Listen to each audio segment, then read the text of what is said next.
नमस्कार, मेरे चैनल पे आपका स्वागत है। आज मैं आपके लिए लाई हूँ एक छोटी सी मोटिवेशनल स्टोरी जिसका नाम है 4 मोमबत्तियाँ।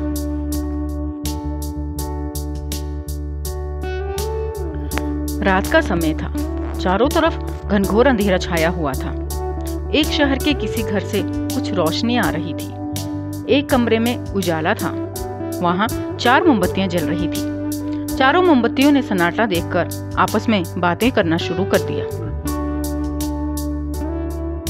पहली मोमबत्ती बोली, मैं शांति हूँ। जब मैं इस दुनिया को देखती हूँ तो बहुत दुखी हो जाती हूँ। हर तरफ आपाधापी, लूट खसूट और हिंसा का बोलबाला है। ऐसे में यहाँ मेरा रहना बहुत मुश्किल है। मैं अब यहाँ नहीं रह सकती। इतना कहकर मोमबत्ती बुझ गई।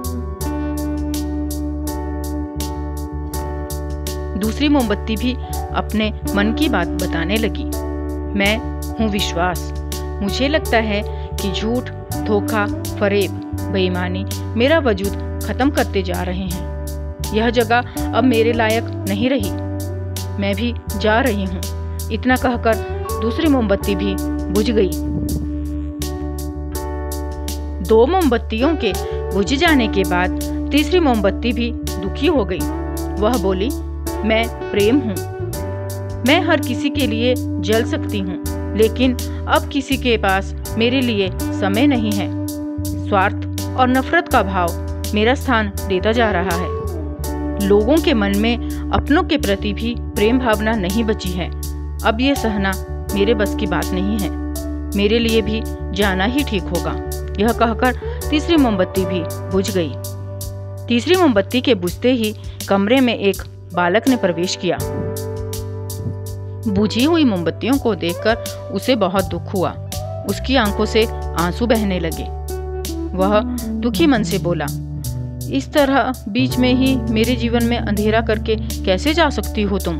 तुम्हें तो अंत तक पूरा जलना था, लेकिन तुमने मेरा साथ छोड़ दिया। अब मैं क्या करूँगा?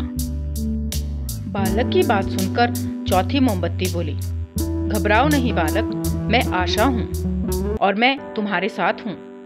जब तक मैं जल रही हूँ, तुम मेरी लौ से दूसरी मोमबत्तियों को जला सकते हो। चौथी मोमबत्ती की बात सुनकर बालक का ढांढस बंध गया। उसने आशा के साथ शांति, विश्वास और प्रेम को पुनः प्रकाशित कर दिया। शिक्षा। जीवन में समय एक सा नहीं रहता। कभी उजाला रहता है तो कभी अंधेरा। जब कभी भी जीवन में अंधेरा आए, मन अशांत हो जाए, विश्वास डगमगाने लगे और दुनिया पराई लगने लगे, तब आशा का दीपक जला लेना। जब तक आशा का दीपक जलता रहेगा, जीवन में कभी भी अंधेरा नहीं हो सकता। आशा के बल पर जीवन में सब कुछ पाया जा सकता है। इसलिए आशा का साथ कभी नहीं छोड़ना चाहिए। तो साथियों, कैसी लगी आपको मेरी ये कहानी? कमेंट में जरूर बताइएगा और मेरे चैनल को लाइक कीजिए, शेयर कीजिए और सब्सक्राइब कीजिए। Thanks for watching. धन्यवाद। राधे राधे।